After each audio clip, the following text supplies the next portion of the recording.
এটার সাথে নির্বাচনের কোনো সম্পর্ক নাই। আপনারা জানেন 2023 সালের 13ই জুলাই আমাদের মাননীয় ভারপ্রাপ্ত চেয়ারম্যান জনাব তারেক রহমান বাংলাদেশের রাষ্ট্র কাঠামো মেরামতের জন্য 31 দফার কর্ম পরিকল্পনা দিয়েছেন। সেই কর্ম পরিকল্পনা আমরা প্রায় দুই বছর আগেই বাংলাদেশের রাষ্ট্র কাঠামোকে সংস্কারের জন্য প্রস্তাব দিয়েছি। আর 2024-এর 5ই আগস্টের পরে আমাদের এই অন্তর্বর্তীকালীন সরকারের কিছু নেতৃবৃন্দ এবং কিছু গোষ্ঠী তারা নতুন করে সংস্কারের কথা বলছে। আমরা দৃঢ়ভাবে বলতে চাই, আমরা প্রায় 2 বছর আগেই সংস্কারের প্রস্তাবনা দিয়েছি, কিন্তু আপনারা তো নতুন করে বলছেন আপনারা সংস্কার চান, আমরাও সংস্কার চাই। এই সংস্কারের সাথে বাংলাদেশের কোন রাষ্ট্রীয় প্রতিষ্ঠানে স্থিতিশীল অবস্থা আনতে পারেন নাই। আপনারা ব্যর্থ হয়েছেন, বাট আমরা আপনাদেরকে সহযোগিতা করছি।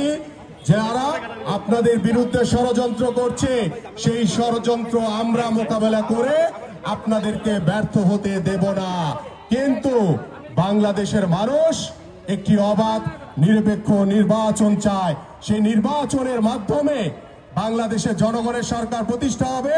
সেই জনগণের সরকারই একমাত্র পারবে স্বৈরাচার শেখ হাসিনা সহ তার আজ্ঞাবহ সকল মন্ত্রীদের বিচার করতে, ষড়যন্ত্রকারীদের বিচার করতে এবং একটি নির্বাচিত সরকার পরিপূর্ণভাবে বাংলাদেশের ধ্বংসস্তূপ রাষ্ট্র কাঠামোকে পরিপূর্ণভাবে সংস্কারের মাধ্যমে বাংলাদেশের রাষ্ট্রীয় প্রতিষ্ঠানগুলো নতুন ভাবে ঢেলে সাজানো হয়। তাই আসুন আমরা আজকের ইফতার মাহফিলে আমি আপনাদের উদ্দেশ্যে আরেকটি কথা বলে বক্তব্য শেষ করব।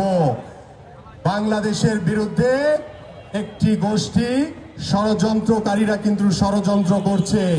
আপনারা সকলে সতর্ক থাকবেন।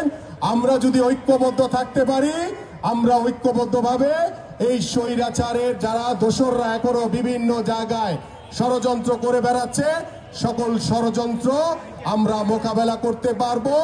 কেউ কোনো ষড়যন্ত্র করে বাংলাদেশের মানুষের কোনো ক্ষতি করতে পারবে না। এবং আমরা যে কার্যক্রম করছি, আজকের যে ইফতার মাহফিল, সারা রমজান মাসব্যাপী যে ইফতার মাহফিল আমরা করেছি, সেটা আমরা কোনো রাজনৈতিক ভাবে ক্ষমতায় যাওয়ার জন্য করি নাই, আমরা লোক দেখানোর জন্য করি নাই, আমরা কোনো ভোটের জন্য করি নাই।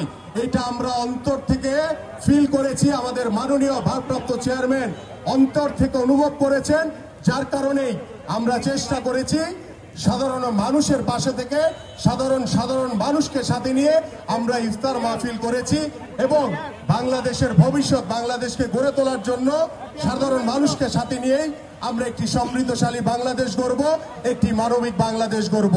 আপনাদের সকলকে ধন্যবাদ।